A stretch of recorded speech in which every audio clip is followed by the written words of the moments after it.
y le vamos a dar las buenas noches a José Naupari, es abogado con especialización en Derecho Constitucional y Electoral, porque, a ver, lo primero, doctor Naupari, que le quería preguntar era su opinión sobre el muy peculiar anuncio de la fiscal de la Nación, que dice: vamos a abrir la investigación al presidente. Ya sabemos que al presidente no se le puede acusar durante su mandato más que por causas muy específicas que no están en discusión ahora mismo, pero se supone investigar. Vamos a investigarlo, pero debido a su investidura, suspendemos el inicio de estos actos de investigación hasta que termine su mandato. Esto ha generado, digamos, perplejidad, tanto, yo creo, desde los que son muy críticos al gobierno como los que no lo son tanto, porque de todas maneras este es un anuncio que genera, ¿no?, una incertidumbre, y al mismo tiempo, bueno, se queda ahí, y estamos hablando pues de una suspensión de inicio de actividades investigativas pues de 4 años prácticamente.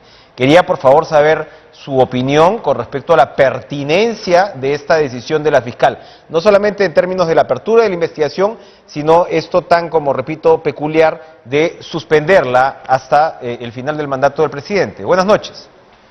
Muy buenas noches. En principio, creo que novedosa ni tanto, porque que yo recuerde, algo similar ocurrió con el caso del señor Martín Vizcarra, cuando justamente también se inició una investigación, y al final dijo, bueno, hasta que termines o salgas el cargo, porque al final de cuentas se le vacó, ahí recién termino de investigarte propiamente, porque ellos tenían una interpretación muy particular del 117 de la Constitución.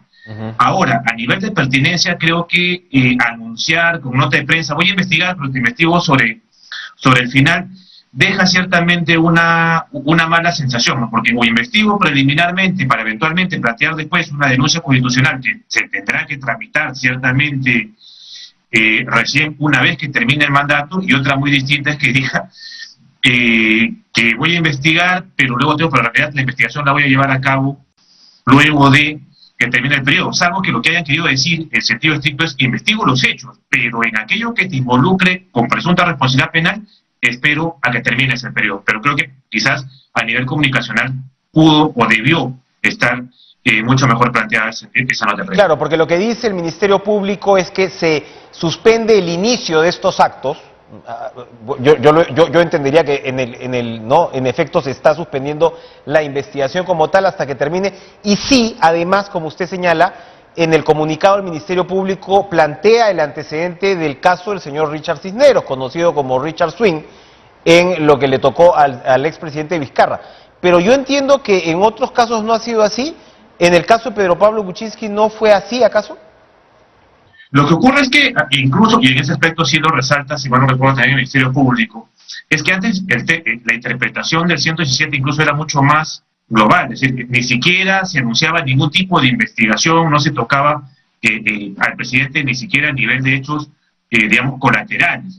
Es a partir del caso Vizcarra que se hace esta ficción de investigo, pero a ti te espero que llegues hasta el final para investigar. Que a mi juicio en realidad termina siendo una ficción, ¿no? Porque o investigo preliminarmente con miras a una acusación constitucional que se planteará cuando se des el cargo, o simplemente no investigo. Exactamente. Pero al final de cuentas, lo importante aquí es que uno investiga hechos, y lo que uno tiene que procurar es conservar los medios probatorios y evitar que desde una posición de poder puedan influenciarse o obstaculizarse la labor justamente de investigación de hechos que puedan llegar hacia él, en tanto que está en un cargo de poder.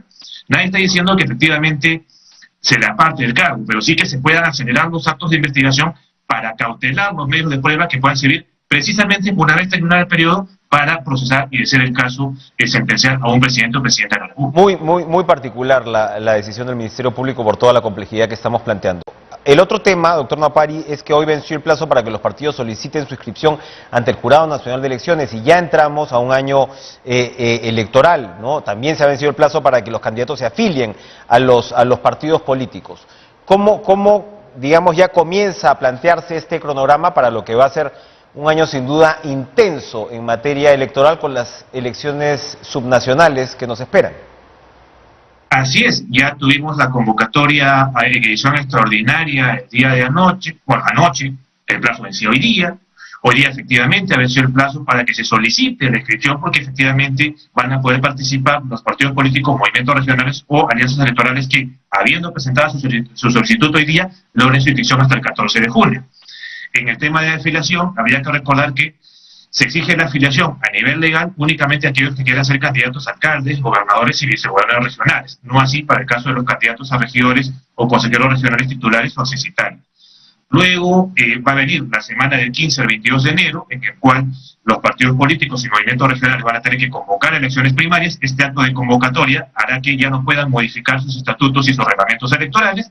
Luego tendremos otro hito importante, que digamos es el 9 de abril, que vence el plazo para que los presidentes de los órganos electorales centrales de cada partido político o movimiento regional presenten sus listas de candidatos de manera de lista cerrada y bloqueada a las elecciones internas. Luego tenemos elecciones internas que van a ser el 15 de mayo si es un militante o un voto, 22 de mayo si es por delegados. Luego tenemos el 7 de junio, que es el plazo que vence el plazo para proclamar resultados de las elecciones internas, y el 14 de junio que vence el plazo para presentar solicitud de inscripción de listas de candidatos definitivas ante cada jurado electoral especial.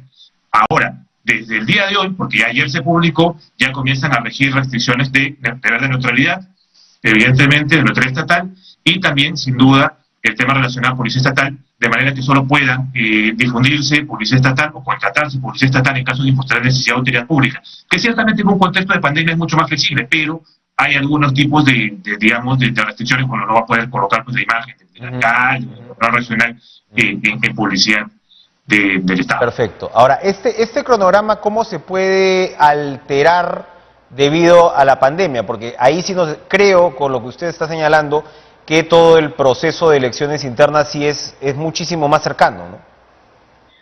Bueno, formalmente no debiera, ¿no? Porque recordemos que la ley 31357, precisamente, que ha establecido un marco normativo transitorio para estas elecciones regionales y municipales de 2022 bajo el argumento de la pandemia. Recordemos que si no hubiésemos tenido pandemia, hubiésemos tenido elecciones primarias simultáneas abiertas y obligatorias con la ley 3998 que se publicó en agosto del 2019.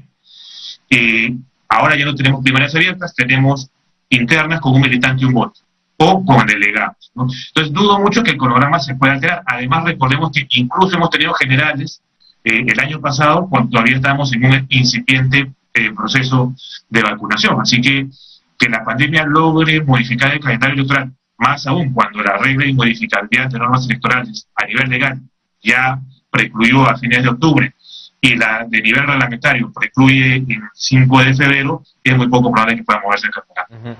Ahora, efectivamente esta modificación que usted señala que ha dejado las primarias abiertas para más adelante y que nos limita a las dos modalidades de un militante, un voto, o la de delegados, que ha sido en realidad casi la norma, ¿no?, en la gran mayoría de procesos internos de los partidos. ¿Cómo pinta entonces la situación para que, para ponérselo en términos simples, tengamos mejores candidatos? Bueno, ahí lo que va a pasar, creo, ya de por sí tenemos el problema de las listas cerradas y bloqueadas, producto de la pandemia, es que las organizaciones políticas, tanto movimientos regionales como partidos, no olvidemos que como estas son elecciones regionales y municipales, van a participar movimientos regionales. Haya competencia interna, que no se promuevan listas únicas dentro de un partido, sino que justamente se dinamicen los partidos con más de una lista de candidatos en elecciones internas, ¿no? Creo que eso favorecería a que los propios militantes puedan tener mejores opciones, ¿no? Al final de cuentas, más opciones van a tener, porque van a tener que competir partidos con movimientos, más allá, ciertamente, de que no exista la obligación de que los movimientos regionales presenten listas de candidatos en todas las circunscripciones, ni los partidos políticos menos. ¿Quién está sujeto a las normas de neutralidad? Que eso es muy importante, porque estamos en un periodo de alguna manera sísmico, ¿no? Político, de transformación política, de mucho cubileteo, y claro, hay actores que están en el Congreso y que están apuntando, ¿no?, a que sus movimientos, sus partidos vayan a tener papeles protagónicos en las elecciones de este año. ¿Cómo funcionan las normas de neutralidad y quién las debe cumplir? Bueno, en principio deberían cumplirla todo funcionario o servidor público, ya que el principio de neutralidad también está en la ley de código ética de la función pública, pero sobre todo tienen que ceñirse a ellas aquellos que tengan fundamentalmente personal a su cargo o ejecuten presupuestos fundamentalmente. Ahora bien, si estamos pensando en congresistas, por más que provengan de una organización política y sean militantes de una organización política, van a tener, en la medida de lo posible, que procurar distinguir su faceta de congresista y su faceta de militantes. Mientras yo me presento o ejerzo mi cargo de congresista, no puedo hacer proselitismo político. Ciertamente hay un informe de opinión consultiva de la Comisión de Constitución y Reglamento, con miras justamente a las elecciones, a este tipo de elecciones, que procuró justamente tratar de hacer esas distinciones. También ha habido alguna jurisprudencia del JNE en la cual, digamos, como es muy poco, es muy difícil distinguir al congresista en las redes, ¿no? Cuando actúa como congresista y cuando actúa como ciudadano, y en esa medida sí hay cierto margen a nivel de redes sociales, pero cuando yo estoy ejerciendo el cargo y utilizando recursos del Estado, debo ser neutral. Uh-huh. Y para terminar, sin duda, el último proceso electoral dejó en un sector de la población resentida la imagen de los organismos electorales, por más que incluso, ¿no?, los observadores internacionales, las organizaciones hayan reconocido que estas elecciones fueron pues apretadas, pero finalmente limpias, finalmente justas. A pesar de eso, persiste probablemente, y esto tiene que ver con redes sociales, con determinada prensa, persiste esta sensación, como digo, en un sector del electorado, lo cual es muy dañino para, por supuesto, el desarrollo de la democracia. Estamos hablando de la base misma del sistema democrático, que es el respeto a las instituciones electorales. ¿Cómo encuentra esto? Yo entiendo que en los últimos meses la OMPE, el Jurado Nacional de Elecciones, han venido anunciando, tomando medidas. ¿Cómo nos podría resumir ese momento de los organismos electorales y cómo ellos van a enfrentar estos procesos? Bueno, fundamentalmente este tipo de campañitas o sensaciones se resuelven de dos maneras: con normas claras y con una reacción rápida frente a las denominadas fake news.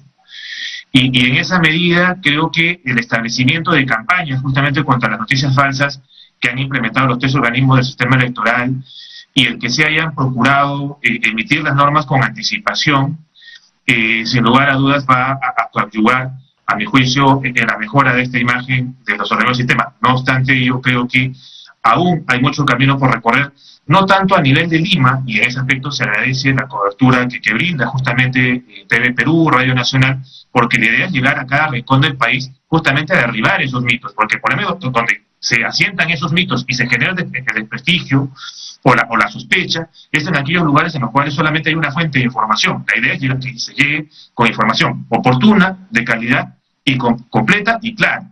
Y creo que eso es un poco lo que van a apuntar los organismos electorales, y la idea es ir de Lima a provincias y llegar hasta el último rincón del país, como lo hace TV Perú y Radio Nacional. Ojalá tengamos un proceso que fortalezca a nuestra